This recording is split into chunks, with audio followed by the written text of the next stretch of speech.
Sidee u noqon kartaa qof muhiim ah oo aan laga maarmin?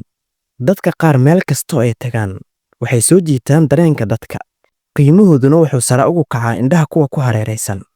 Arrintani ma ahan wax iska dhacaya, balse waa natiijo ka dhalata dabeecado iyo xeelado gaar ah oo qofka ka dhigaya mid saameyn leh, kaas oo soo jiidasho leh. Haddaba halkan waxaan kugu soo gudbin doonaa 10 ka mid ah arrimaha sare u qaada qiimaha qofka.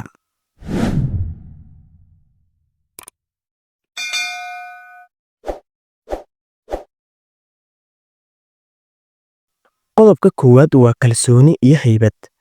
Qofka isku kalsoon waxa uu kasbadaa ixtiraamka dadka, isagoon u baahnayn inuu wax caddeeyo. Uma baahna inuu helo oggolaanshaha dadka kale, balse waxa uu ku dhaqmaa waxa uu aaminsan yahay. Waxa uu yaqaannaa goorta uu hadlo iyo goorta uu aamuso, taasoo sare u qaadda haybaddiisa. Qodobka labaad waa gaar ahaansho iyo qiimo gooni ah. Dadka naadirka ah ayaa ah kuwa ugu qiimaha badan, ha noqoto xirfad ahaan, fikir ahaan ama dabeecad ahaan. Qofka qiimihiisu sarreeyo waa kan aan isku dayin inuu qof kale ku daydo, balse samaysta raadkiisa gaarka ah.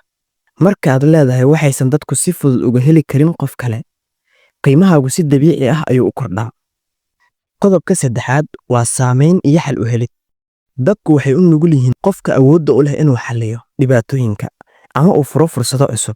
Haddii aad bixiso wax qiimo leh sida fikrado, xalal ama taageero, saamayntaadu si toos ah ayay u kordhaysaa. Qofka wax badan beddela, meel kasta uu tago wuxuu helaa ixtiraam iyo qiimo sare. Qodobka afraad, xiriirada wanaagsan iyo saamayn bulsho. Qofka leh xiriiro wanaagsan oo xooggan.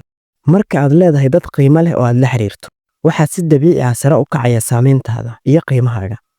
Qodobka shanaad waa deganaan iyo dulqaad xilliga cadaadiska ama xaaladuhu kacsan yihiin. Dadka aan si fudud u xanaaqin ama u niyad jabin waxay u muuqdaan hogaamiyaal dabiici ah. Xasiloonida iyo dulqaadka markay xaaladuhu kacsan yihiin waxay muujisaa inaad tahay qof xakamayn kara naftiisa. Qofka xakameeya dareenkiisa waxa uu abuurtaa jawi ku dhisan haybad iyo qadarin. Qodobka lixaad waa qarsoodi iyo xikmad. Dadka si fudud wax walba u sheega way lumaan, laakiin qofka si xikmad leh wax u qariya waxa uu dadka ka dhigaa kuwo xiise u qaba.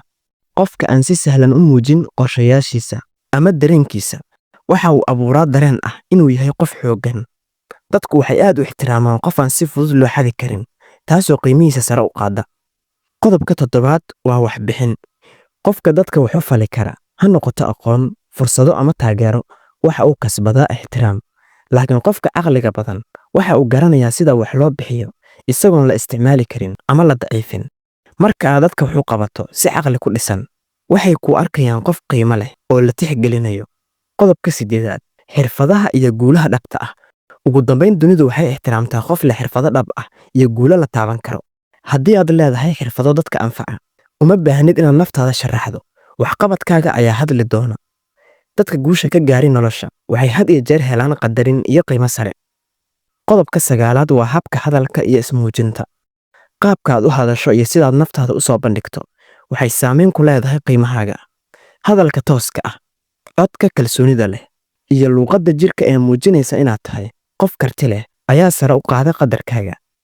Qofka yaqaana sida hadalka loogu isticmaalo si sax ah waxa uu mar walba dadka kaga tagaa raad qoto dheer. Qodobka tobnaad ee ugu dambeeya waa haysashada xarigga Alle. Waxaanu nahay ummad muslimiin ah, waxaana qiimo iyo sharaf ku yeelanaynaa ku dhaqanka diinteenna suuban. Haddiise aan sharaf iyo sarreyn ka raadino wax ka hor imaanaya diinteenna, waxaan noqonaynaa kuwa dulaysan. Ugu dambayntii, qiimaha qofka ma ahan wax uu dadka kale ka raadsado, balse waa wax uu naftiisa ku dhiso. Marka aad yeelato dabeecadahan, uma baahnid inaad isku daydo inaad dadka soo jiidato, sababtoo ah qiimahaaga ayaa si dabiici ah kuu meteli doona.